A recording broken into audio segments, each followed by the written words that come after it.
Salut les Stratoniens, j'espère que vous allez tous super bien. Donc aujourd'hui on se retrouve pour une petite vidéo du vendredi. J'espère que vous avez passé une super semaine et je vous souhaite un super week-end déjà en avance. Donc aujourd'hui on va regarder notre fameux Bitcoin, Ethereum. On va aller faire un petit tour sur Dcash.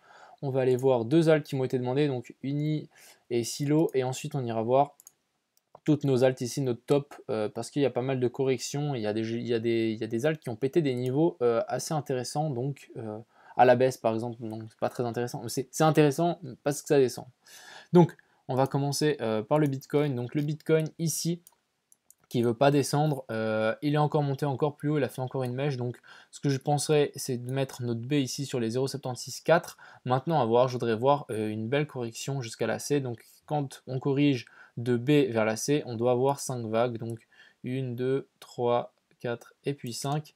Donc ça c'est ce que je voudrais voir. Si on pète à mon avis là cette mèche et si on pète ce dernier niveau ici des 13 864, je pense que notre 4 finalement on l'aura trouvé ici.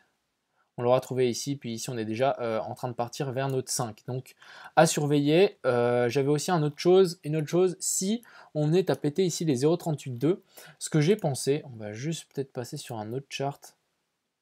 Ouais, peut-être pas celui-là. Ouais, celui-là, parfait. Ce que j'ai pensé, c'est que on doit mettre une vague d'Elliott dans ce bordel. Donc ce que j'ai pensé, c'est que ici on pousse, mais en fait on pourrait faire très bien ça. Et ici on aurait notre 1 et ici notre 2.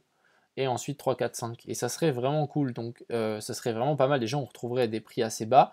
Et parce que là ça commence vraiment à se friter partout dans le monde, ça dépend. Soit le Bitcoin prend sa valeur refuge, ce qui est très bien, et ce que je le souhaite vraiment, que les gens achètent du Bitcoin pour protéger leur argent, et là on part dans un optique comme de l'or, donc ici on est dans un monde incertain, du coup le Bitcoin continue de monter. Soit le Bitcoin subit les économies, on est clairement dans une bulle spéculative de toutes les actions et tout ça, ça tient sur rien, l'action ne représente pas l'entreprise, c'est n'importe quoi. Soit ça craque, le Bitcoin suit, on revient ici sur les 0,5, pile sur la zone ici des 8900, donc très grosse résistance à ce niveau-là, très gros support. On revient là-dessus et on part, donc on ferait une, donc ici on serait dans une 1, 2, 3, 4, 5, on pourrait imaginer, pas très propre, mais voilà. Ensuite on corrigerait en A, B, C, et ensuite on repartirait vers notre 3, et là on partirait bull run, bull run. Donc voilà deux scénarios sur lesquels j'ai réfléchi un petit peu. Donc pour l'instant on est toujours dans le premier scénario ici. Moi en fait je commencerai ma première vague. Beaucoup de gens les commencent ici en bas, mais moi je serais presque d'avis de la commencer à partir de là en fait.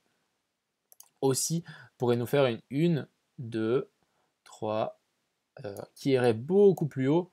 Donc 3, 4 et puis 5. Vous voyez, quelque chose comme ça. Donc à voir comment ça va se dessiner par la suite. Comme ça, on pourra partir sur un bon décompte et ça peut être très bénéfique pour les targets pour le bull run.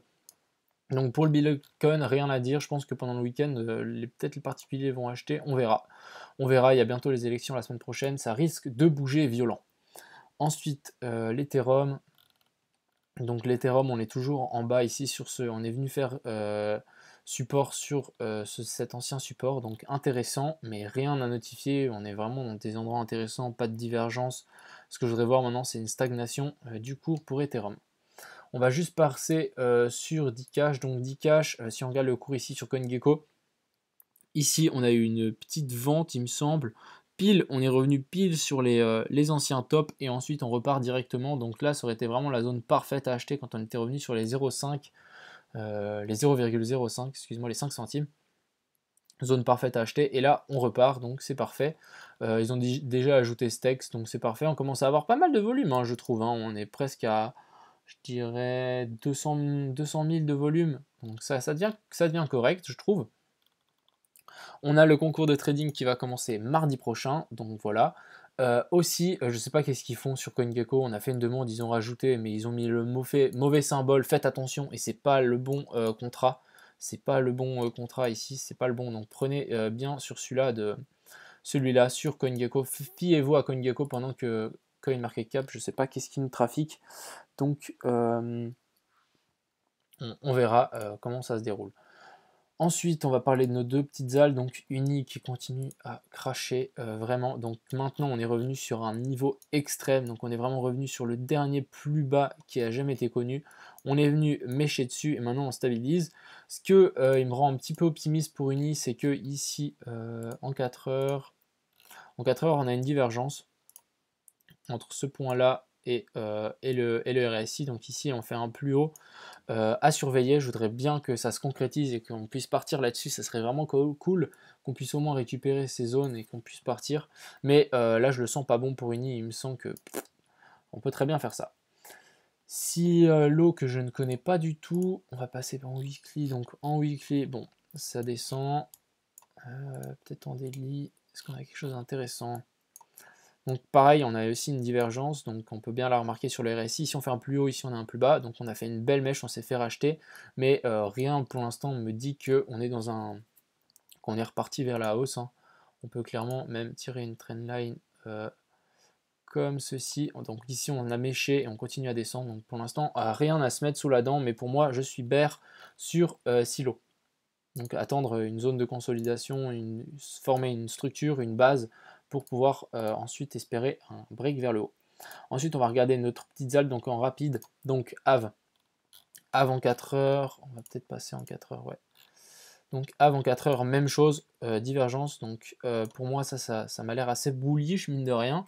Ce que je voudrais voir maintenant, ça serait un break de cette trendline ici, donc ce serait, oups, ah mais punaise.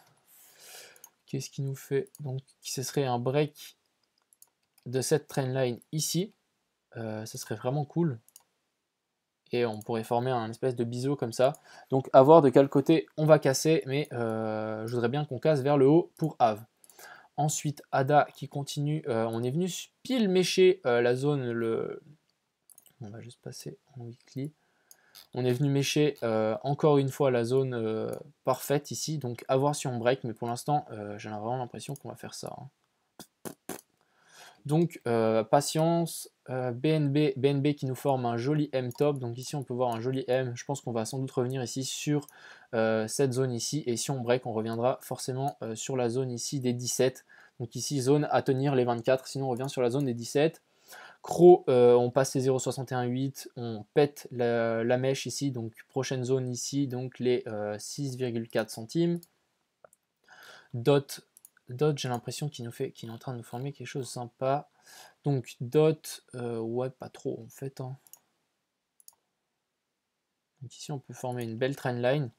Maintenant ce que je voudrais voir c'est, bon bah déjà pour moi ici c'est une très bonne zone d'achat, hein, pour les gens qui achètent en DCA, donc on est vraiment presque au plus bas. Pourquoi pas ici rentrer en DCA pour essayer d'espérer le haut ici, revenir faire un all time juste au-dessus de celui-là. Elrond, donc Elrond qui continue à cracher, on a même traversé cette résistance et maintenant ce support, et maintenant on fait résistance sur ce support. Donc ça commence à sentir mauvais, hein, je peux vous dire. Ici on a quand même une petite résistance, un petit support. À voir, on est sur les 0,764, donc là je voudrais vraiment voir un retournement de situation, hein. Mais si on break, on ira sans doute revenir sur ces anciens points bas ici. Ensuite, Engine. On va passer en weekly. Donc Engine qui nous lâche ici les 0,382, qui nous lâche les 0,5. Donc maintenant, on va regarder pour acheter en DCA. Donc déjà, on a les 0,618 qui sont un peu milieu de nulle part. Moi, j'attendrai sans doute cette zone ici pour en acheter. Donc ça va être la zone des 9 centimes, 10 centimes pour acheter du Engine. Et si on vient casser, revenir sur les 0,764, revenir sur les 8 centimes, ça serait aussi cool. L'Ether, on l'a déjà regardé. Myota, donc Myota, on est sur un super support, donc à voir si ça tient. Si on break, bon bah je pense qu'on va revenir vers les 0,764, revenir en tout cas vers cette zone ici, qui peut être assez intéressante à payer, mais acheter en plusieurs parties, je pense que là il y a quand même pas mal d'opportunités. Link, donc Link, on s'est fait repousser dans ce canal. Donc ouais, on est vraiment revenu sur la EMA 200. Maintenant, on fait résistance sur la EMA 200. Donc je pense qu'on pourrait facilement revenir en bas de ce canal ou même revenir ici en dessous, hein. Si on pète le canal à la baisse, revenir ici sur les 7,3. Donc je peux vous dire, je pense que la fin de l'année ne sera pas glorieuse. Litecoin, Litecoin, on a fait un fake breakout, donc on a fait semblant de sortir, hein, mais on n'est pas sorti, et maintenant on retrace, donc je pense que on pourrait facilement revenir sur cette zone ici des 45. Donc ici. Hein. Rep, donc rep, j'ai rien à dire, c'est bear, il n'y a rien de ouf à se mettre sur la dent. On va attendre qu'on revienne sur des points plus intéressants que ça, mais je vais juste voir s'il n'y a pas un autre. Rep USD. Je pense qu'il est depuis longtemps sur Bitfinex. Ouais, mais la chart est dégueu, mais c'est pas grave. Donc on va juste analyser ça, on va tège l'autre, donc rep, il est là. Donc pour l'instant, ouais, on est en train de break une résistance assez, un support assez intéressant.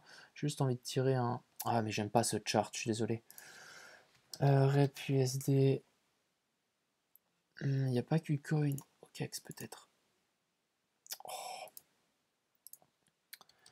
Ça c'est vraiment galère, il devrait mettre TradingView, ce serait vraiment cool, un petit... Bon, ah bah voilà, parfait. Donc, sur Coinbase, parfait. Donc ici, j'avais déjà tiré un Fibo, on est revenu sur les 0,764, on se fait racheter, donc ça c'est cool. C'est très cool, on est sur un beau support ici. Ici, on est sur un très joli support qu'on maintient, et bah là, c'est déjà une très bonne zone à payer pour Rep, et je pense que ça, c'est une zone qu'on va maintenir, donc c'est la zone ici des 14-13 $, je pense que c'est une très bonne zone pour Rep. Ensuite, Litecoin, pas Litecoin, oula. Ayaxec, donc c'est RLC. RLC, on est en train de pénétrer dans le rectangle, donc je pense prochaine zone ici, ça sera les 0,764. Revenir vraiment ici dessus, vous voyez. Donc juste en dessous de tous ces tops ici. Donc vraiment revenir sur cette zone des 60 centimes, ça serait parfait. Ensuite RSR, donc RSR, bon voilà. Je voudrais pas voir, je voudrais pas qu'on clôture sous cette, si on est boule, hein, la bougie rouge, je voudrais pas qu'elle clôture sous cette bougie blanche ici. Ça nous ferait un avalement haussier, ça fait une montée, attends, je vais dessiner, une montée et ensuite une grosse descente et on va plus bas. Donc ça c'est vraiment signe que on est dans un mouvement fort de baisse.